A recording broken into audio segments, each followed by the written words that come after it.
Khoi mayam ngasi si Mei tang kunithoi irai numit ing kumja lising ani kuntaruk yaure ayuki pung tariat chap chana tare aina leijariba phamjariba mafam sina hojai gi nutan bazar hai sigi magi hek matai hai tare khoi proper town dagi kilometer makhai mu laaga leiba sibari aidana mafam amada ai inau matam kuina dagi loina jaraba Assamgi Forest Department tha Assistant Chief Conservator of Forest oiramaga hojiti thabaktagi pothabiraba inau Nongthombam Binod Bihari Manipuri Sahitya Parishad Assamgi VP amasu Vice President amasu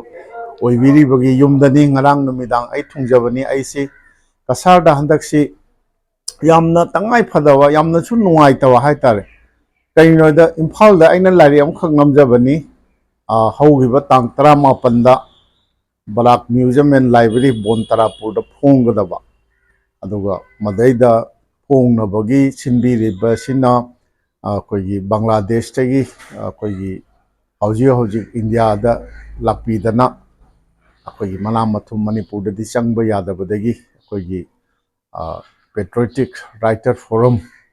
na akoigi Tripura da Agartala da sillaga akoi Manamathum pidina ikai khumnagadoriba namo AK Siram akoi Bangladesh ki meitei singi firan paibiriba adugumba mioi su lakpa aduga Agartala dagi Langonjam Biramangol haiba akoi Manipuri Literary Circle dadi mayamna su khangbiba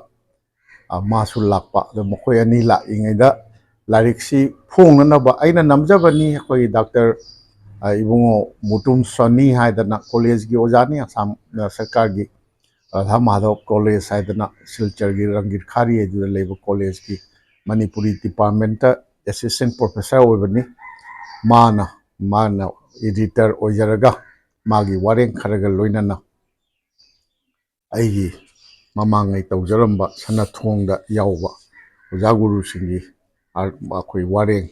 amadi aina ijaba kharaga loinana anthology oina essay singi ama phongjabani ado lariksi loiraga lariksi thagi naba tawu matamsida lambi si akhoi Jiribam lambi si akhoi mayamna su khangbiri duni akhoi Manipur da thoiba laibak thiba irang sina maram oiraga lambi da akhoi vehicular traffic gari chathok chasin si loinamak thingiba aduna tangai fadana paisa changasu changna aisi tang 19 gi flight Guwahati lakchareraga nonganbaga amuk train tongaga Silchar chacharuga tang 18 da lariktu phongjaraga ngarang tang 23 si akoigi amuk Badarpur bhawba lakchare haraga train tongaga Guwahati bhawgi lakchabani ada Guwahati Imphal bhawgi flight ki ticket mamanchi tang 15 bhawdadi paisa si yam wangna leiba ada aina ai paisa yam wangna kaaga ngasi hayengsida Imphal thokpagi mahutta paisa tana phangba tang 23 ki ticket si kaaga atei numit kharadi aina chathajariba aigi Manipur gi mapanda leiriba maitai khungangsing chachabagi sidaisida khungang ama ani da warasu sarasu sana sadi yam sare kasardaga di leibangamde hojai sina khara phai fen gi nuksita ingi hojik ayuki pung taret khara hele taret ka minute 10 muksale kasargi Bontrapur da akoina museum da leijabado adum sare yamna kasarom dagi di hojai Brahmaputra Valley longvisina khara nuksit kasu khara sitpadona tawi khatang ingba ka manungda di fen gi nuksitaga ingba tawi adumain tawdana kun ama ani da warasu ai chachar ramge haidana ai pandhajabani ado nahangai aina Jiribam dagi March ki tang 13 ta Imphal tana Jiribam dagi akoigi makhagi lambi da thokcharakhibagadu mathang Nung Dolan ꯐꯥꯎꯕ ꯌꯧꯔꯛꯄꯒꯤ ꯄꯥꯎꯗꯝꯗꯤ ꯇꯧꯖꯈ꯭ꯔꯕ ꯃꯇꯨꯡꯗ ꯊꯝꯈꯤꯗ꯭ꯔꯤꯁꯤ ꯃꯔꯝ ꯐꯦꯛꯇꯔꯁꯤ ꯌꯥꯝ ꯌꯥꯝꯈ꯭ꯔꯦ, ꯊꯋꯥꯏꯁꯨ ꯅꯨꯡꯉꯥꯏꯇꯕ, ꯌꯥꯝ ꯅꯨꯡꯉꯥꯏꯇ꯭ꯔꯦ ꯃꯊꯪ ꯃꯊꯪ ꯊꯣꯛꯈ꯭ꯔꯤꯕ ꯑꯍꯥꯟꯕꯗꯗꯤ ꯑꯩꯅ ꯊꯣꯛꯆꯔꯛꯄꯒꯤ ꯄꯥꯎꯗꯝꯁꯤ ꯌꯥꯔꯒꯗꯤ ꯇꯧꯕꯤꯒꯅꯨ, ꯑꯩꯈꯣꯏꯗ ꯀꯣꯟꯅ ꯈꯨꯗꯣꯡꯊꯤꯕ, ꯑꯩꯈꯣꯏ ꯆꯠꯊꯣꯛ ꯆꯠꯁꯤꯟ ꯇꯧꯖꯔꯤꯕꯗ ꯈꯨꯗꯣꯡꯊꯤꯕ ꯂꯥꯛꯄꯁꯨ ꯌꯥꯏ, ꯆꯦꯛ ꯅꯨꯡ ꯇꯧꯔꯛꯄꯒ ꯇꯧꯔꯛ ꯇꯥꯔꯒꯗꯤ ꯍꯥꯏꯗꯅ ꯑꯩꯈꯣꯏꯒꯤ ꯏꯆꯤꯟ ꯏꯅꯥꯎ ꯈꯔꯅ ꯑꯩꯉꯣꯟꯗ ꯃꯦꯁꯦꯖꯀ ꯊꯥꯕꯤꯔꯛꯇꯅ ꯑꯩꯉꯣꯟꯗ ꯇꯥꯛꯄꯤꯔꯛꯄ ꯍꯥꯏꯖꯔꯛꯄ ꯍꯥꯏꯇꯥꯔꯦ, ꯔꯤꯀ꯭ꯋꯦꯁ ꯇꯧꯔꯛꯄꯅꯤ꯫ ꯑꯗꯨꯒꯤ ꯃꯑꯣꯡꯗ ꯑꯩ ꯊꯥꯒꯠꯆꯈꯤꯗꯕꯅꯤ꯫ ꯑꯗꯨꯒ ꯑꯃꯨꯛ ꯑꯩꯈꯣꯏꯒꯤ ꯑꯣꯅꯔꯦꯕꯜ ꯁꯤ ꯑꯦꯝ, ꯃꯅꯤꯄꯨꯔꯒꯤ ꯁꯤ ꯑꯦꯝꯅ ꯖꯤꯔꯤꯕꯥꯝꯗ ꯕꯥꯏ ꯔꯣꯗ ꯆꯠꯀꯅꯤ ꯀꯥꯏꯅ ꯇꯧꯗꯅ ꯆꯠꯈꯤꯕꯗꯨ ꯆꯠꯀꯅꯤ ꯍꯥꯏꯅ ꯍꯥꯏꯕꯗꯨꯗꯒꯤꯗꯤ ꯑꯩ ꯑꯃꯨꯛ ꯊꯥꯒꯠꯆꯔꯛꯄꯅꯤ꯫ ꯁꯤ ꯑꯦꯝꯅ ꯁꯨꯃꯥꯏꯅ ꯐꯣꯡꯅ ꯆꯠꯂꯛ ꯇꯥꯔꯒꯗꯤ ꯇꯨꯡ ꯀꯣꯏꯅ ꯂꯣꯏꯅꯃꯛ ꯆꯠꯄ ꯑꯣꯏꯁꯅꯨ ꯀꯥꯏꯅ ꯈꯟꯖꯔꯒ ꯑꯩ ꯃꯊꯪ ꯃꯊꯪ ꯊꯥꯒꯠꯄ ꯍꯧꯖꯈꯤꯕꯅꯤ꯫ ꯑꯗꯒꯤꯗꯤ ꯑꯃꯨꯛ ꯊꯥꯒꯠꯄꯁꯤ ꯍꯧꯈ꯭ꯔꯕ ꯃꯇꯨꯡꯗ ꯑꯩꯈꯣꯏ ꯃꯌꯥꯝꯅ ꯈꯪꯕꯤꯗꯨꯅꯤ ꯇꯣꯡ꫰ꯔꯥꯎꯕꯤꯒꯤ ꯊꯧꯗꯣꯛ, ꯑꯗꯨꯒꯤ ꯃꯇꯨꯡꯗ ꯍꯧꯖꯤꯛ ꯐꯥꯎꯕꯗ ꯆꯠꯊꯔꯛꯏꯕꯁꯤ ꯌꯥꯝ ꯅꯨꯡꯉꯥꯏꯇꯕ ꯃꯅꯤꯄꯨꯔꯁꯤ ꯁꯨꯞꯅꯒꯤ ꯂꯨꯄꯥ 100-150ꯅ ꯌꯧꯕ ꯌꯥꯕ ꯀꯁꯥꯔ, ꯑꯗꯒꯤ ꯒꯥꯔꯤ ꯂꯝꯕꯤ, ꯍꯣꯏ ꯃꯩꯇꯩ ꯗ꯭ꯔꯥꯏꯚꯔꯅ ꯆꯠꯄ ꯌꯥꯗꯕ, ꯃꯩꯇꯩ ꯃꯆꯥꯅ ꯇꯣꯡꯕ ꯌꯥꯗꯕ ꯑꯣꯏꯇꯥꯔꯁꯨ ꯆꯠꯂꯤꯕ ꯑꯇꯩ ꯖꯥꯇꯤꯅ ꯊꯧꯔꯤꯕ ꯑꯩꯈꯣꯏ ꯋꯤꯡꯒꯔꯅꯆꯤꯡꯕ ꯋꯥꯍꯦꯡ ꯂꯩꯀꯥꯏꯗꯒꯤ ꯖꯤꯔꯤꯕꯥꯝ ꯁꯤꯜꯆꯔ ꯍꯧꯖꯤꯛ ꯆꯦꯜꯂꯤꯕ ꯁꯤꯡꯖꯩꯁꯤꯗ ꯂꯥꯏꯔꯤꯛ 10-20 ꯈꯛꯇꯨ ꯄꯤꯈꯤꯕꯗ ꯂꯨꯄꯥ 100-200ꯅ ꯌꯥꯕ ꯄꯣꯠꯁꯛꯇꯨ ꯍꯪꯒꯠ-ꯍꯟꯗꯥ ꯑꯩꯒꯤ ꯑꯩꯈꯣꯏꯒꯤ ꯏꯌꯥꯔ ꯐꯤꯌꯔ ꯑꯗꯒꯤ ꯆꯠꯊꯣꯛ ꯆꯠꯁꯤꯟꯒꯤ ꯈꯣꯔꯁꯥ ꯄꯣꯔꯁꯥ ꯇꯧꯔꯒ ꯂꯨꯄꯥ 10,000 ꯍꯦꯟꯅ ꯆꯪꯉꯒ ꯃꯇꯝꯁꯨ ꯃꯥꯡꯕ, ꯍꯛꯆꯥꯡꯁꯨ ꯋꯥꯕ, ꯀꯥꯂꯦꯟꯒꯤ ꯃꯇꯝꯁꯤꯗ ꯌꯥꯝ ꯁꯦꯡꯅ ꯍꯥꯏꯔꯒꯗꯤ ꯑꯩꯈꯣꯏꯒꯤ ꯆꯍꯤ ꯃꯇꯥꯡꯁꯤꯗ ꯁꯥꯔꯤꯕ ꯈꯨꯠꯁꯥꯁꯤꯗ ꯀꯣꯏꯆꯠ ꯁꯨꯃꯥꯏꯅ ꯆꯠꯄꯁꯤ ꯆꯠꯐꯝ ꯊꯣꯛꯇ꯭ꯔꯕꯅꯤ꯫ ꯑꯗꯨꯕꯨ ꯇꯉꯥꯏ ꯐꯗꯅ ꯆꯠꯆꯔꯦ꯫ ꯖꯤꯔꯤꯕꯥꯝꯗꯒꯤ ꯑꯩꯈꯣꯏꯒꯤ ꯅꯦꯁꯅꯦꯜ ꯍꯥꯏꯋꯦ 37 ꯁꯤꯗꯩꯁꯤꯗ ꯂꯥꯛꯄꯁꯤ ꯑꯗꯨꯝ ꯅꯣꯡꯃꯥꯏꯖꯤꯡ ꯅꯠꯇꯕ ꯀꯥꯡꯕꯨ ꯅꯨꯃꯤꯠꯁꯤꯡꯁꯤ, ꯑꯇꯩ ꯅꯨꯃꯤꯠꯁꯤꯡꯁꯤ ꯑꯌꯨꯛ ꯑꯉꯟꯕꯗꯒꯤ ꯍꯧꯅ ꯑꯩꯈꯣꯏꯒꯤ CRPFꯀꯤ ꯀꯥꯡꯕꯨꯅ ꯀꯣꯟꯚꯣꯏ ꯇꯧꯔꯒ ꯃꯣꯏꯅ ꯏꯁꯀꯣꯔꯠ ꯇꯧꯔꯒ ꯒꯥꯔꯤꯁꯤꯡꯁꯤ ꯂꯥꯟꯕꯅꯤ꯫ ꯃꯗꯩꯗ ꯂꯅꯥꯏ ꯒꯥꯔꯤꯁꯤꯡꯁꯨ ꯑꯗꯨꯝ ꯌꯥꯎꯔꯛꯄꯅꯤ꯫ ꯑꯇꯩ ꯑꯇꯣꯞꯄ ꯖꯥꯇꯤꯅ ꯊꯧꯕ, ꯑꯇꯣꯞꯄ ꯖꯥꯇꯤꯅ ꯇꯣꯡꯕꯁꯤꯡꯗꯨꯗꯤ ꯐ꯭ꯔꯤ ꯃꯨꯞꯃꯦꯟꯅꯤ, ꯑꯗꯨꯗꯤ ꯈ꯭ꯋꯥꯏꯅ ꯈꯪꯕꯤꯔꯦ꯫ ꯑꯗꯨꯒ ꯃꯩꯇꯩ ꯃꯆꯥꯁꯤꯡꯒꯤ ꯑꯣꯏꯅꯗꯤ ꯃꯁꯤꯗꯩꯁꯤꯗ CRPFꯀꯤ ꯑꯦꯁꯀꯣꯔꯠꯀ ꯀꯣꯟꯅꯅ ꯆꯠꯂꯤꯕ ꯑꯩꯈꯣꯏꯒꯤ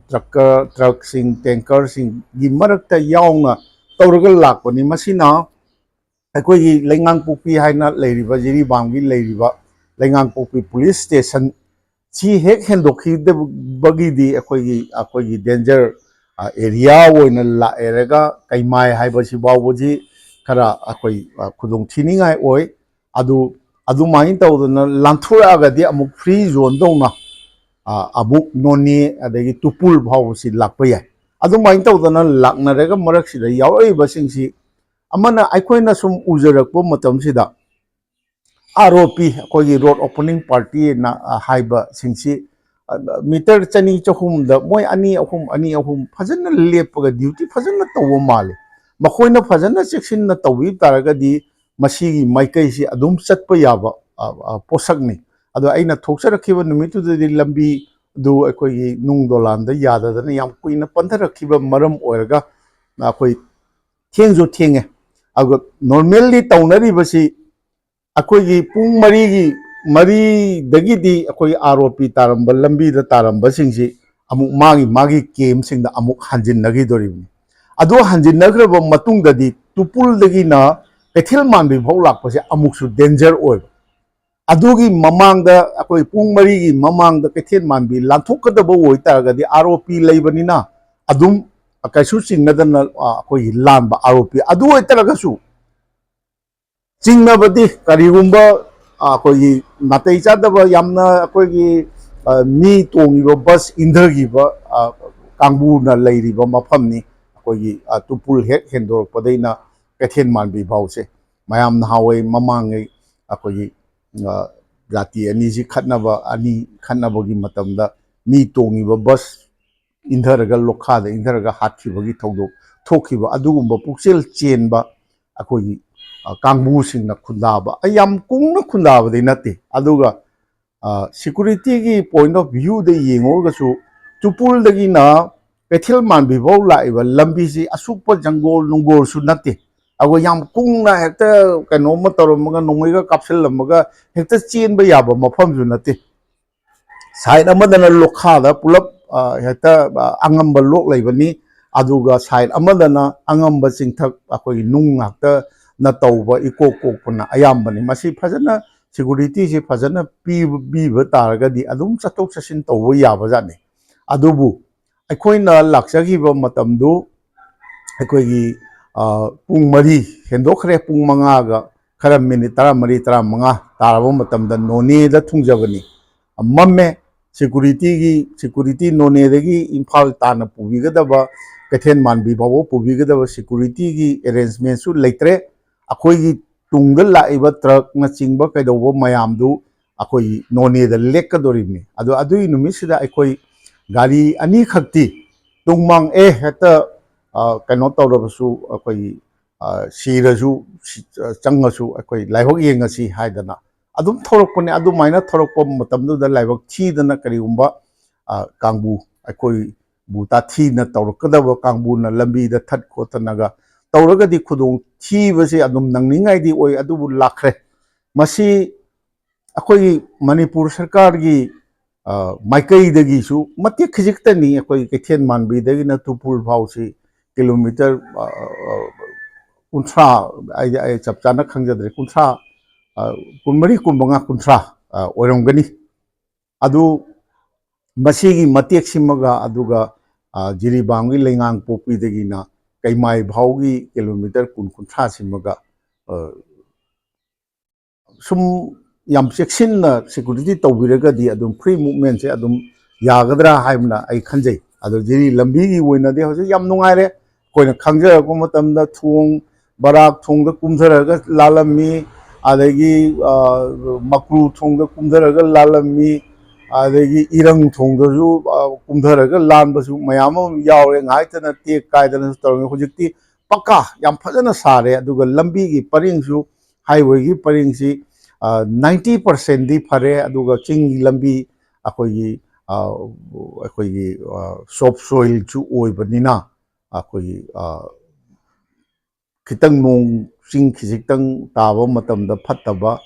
लंबी लेखोम थोकपा लेनांग किंथरकपा केदौबा जगह अमा अदुदी अदुम यावदना लेरगदबनी अदुना अदुदगी हेंदोक्तना अतैदी अयाम्बा लंबीगी स्ट्रेच से याम फजना फरे याम नुंगाइना ट्रैफिक से गाड़ी से याम फजना जिरी जिरी चटपगी मवोंगदा लेरे अदुनी तौरिसे अदो अखोइना थेंगजबदा लंबीदा अखोइगी मनुंगी कांगबुना कांगबु अमगी आई कांगबु पंजररोय मोइगी लंबीदा सेनखाई थुंखाई तौबसे अदुम तौरी याम फोंगना मसीदी याम नुंगाइते अदुगा सिगी लंबी सिदा अखोइना खंगजरकपदई मतम अमददी अखोइगी चेक पोस्ट 12 13 अखोइ मयाम नुपी नुपा मयाम से कुमधरगा नुपीना साइड अमदा नुपाना साइड अमदगा परेंग लेहल्लगा लेफल लेरगा अखोइगी बेग कासी हांगदना खुद का थांगल हल्लगा तौदना चेक तौरमे मसी गी मरमदा खबरदा करिदा आई याम तोयने इजगी आइना हेन हेन ई घी हाइना आई खंजै आइगोंदगी हेन ई गिबजी आई कया आई थेंगजदे लैसु लैते हाइना आई थाजजे याम कन्ना इजगी अदो अदुगुंबदी लैत्रे अखोइगी याम फजना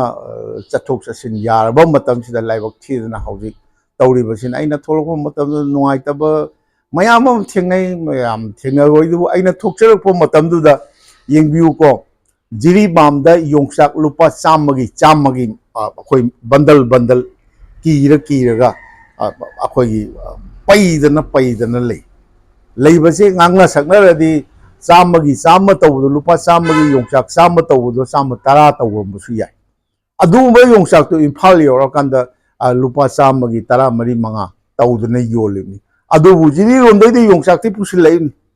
अदु पुसिलैबसे सिदैसदा खनबिरो अखोइगी मैतै सिदैसदा अखोइगी मैतै हाइबा फुरुपसिदा हौजिक सोमगदौबा अखोइगी इकोनॉमिकली सोमगदौबा फिबम कयासे अदुनी अदुना आई मसी पाउदमजरगा आई ngasi होजाइदा थुंजरगा आई हुजिक ngak lerगा aina laksere hojai gi sidi anakpada कोइना लेबनी खुंगंग मयाम से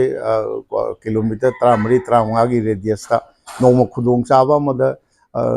लाक्सरेरगा नुंगाइबो मतम अमदा निंगथम दादा अयाम खुंगंग दा खंगना चानबा ओजासिंग मरु मपांग सिंगसु लेबो ngakta ni yam nuaina adum chathok chasin tawjage hojai sidi yam tamna su lawjadi hojai langkai sidi ado ai ngasi si ai ngasi tang kunithoi me gi tang kunithoi ing kumja lising ani kuntaru irai numit si ai ngaktang leiraga ai hujiki ai gi recording si upload taro matungda akhoi Nagaw district ta Maitai Khungang 1948 tagi tar aba akhoi gi Kathia Toli hadana amalai Kathia Toli haiba khungang si ai ngasi chacharuge adu masi Nagaw town proper town manung da su akhoi gi Maitai leibani madu kona khudong sabam da Nagaw town sidi hujikti khoi achauba si mandir ka tawradna akhoi tourist ki center amasu oirabni madu paudam jage adu aduna ngasiगी ओइनदी अइना अरोइबा मार्च की हौगिबा मार्च की तांग 13 जिरीबामदगी अखोगी इम्फाल ताना मखागी लंबीदा लाखिबदुगी अरोइबा सरुक अखोगी अखोई नोने योरगा तुपुल फाउबा तुपुल दगी अमु अखोइना कैथेल मानबी फाउबा नुमिदांगी अमम्ब मरक्ता अखोई सीबा चंगबा खंगदबा मवोंगदा अखोइना लाक्सखिबगी पाउदमजु थमजरगा अइना जिरीबामदगी इम्फालदा अखोइगी इम्फाल यौजरखिबा मखागी लंबीदा गाड़ी तोंगना लाखिबदुगी पाउदम लोसिनजगे अदुगा मथंग मथंग अइगी मणिपुर मपानगी दा लेरिबा Meitei खुंगंजिंग चचबगी पाउदमसिंग मथंग मथंग अइना ngamjarikhaydi sahi ahum mari di changidabo mali adu sahi ahum mari sidang isorna chandidana akogi na da yektragadi loina mak chacharaga mathang mathang paudam jage haibasi aigi achetpa ai pandam amo oina ningjabani ada ngasigi ai paudam si akogi tabiriba yengbiriba kwagi mafamda ai sanathongi manindra konsam ai hakna mahausago loluksere manga min manga tare none change none yore koi sidagi hendokpa asi mars ki tang 13 Jiribam dagi numidang pung ahum hogalaga pung 3 dagi tholaaga lambi yadaba gidamakta mafam lengang pokida Nung Dolan da pandana yam kuina Nung Dolan da yam kuina pung ahum dom palakre aduna akoi Imphal yoksinba ngamdana none dagi di none si maitai halamanjina 40 mile haraga khangna bani aduna di 64 kilometer oigani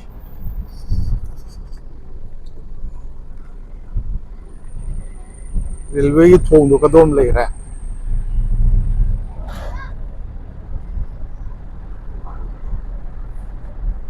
masini Manipur da akoina mayok nariba paidagi awabagi masak oraba tawong si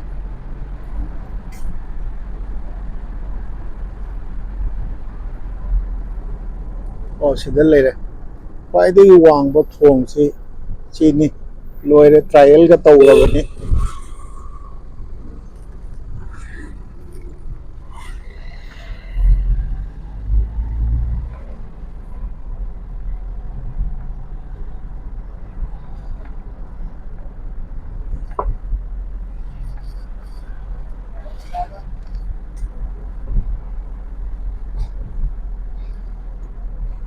none bazar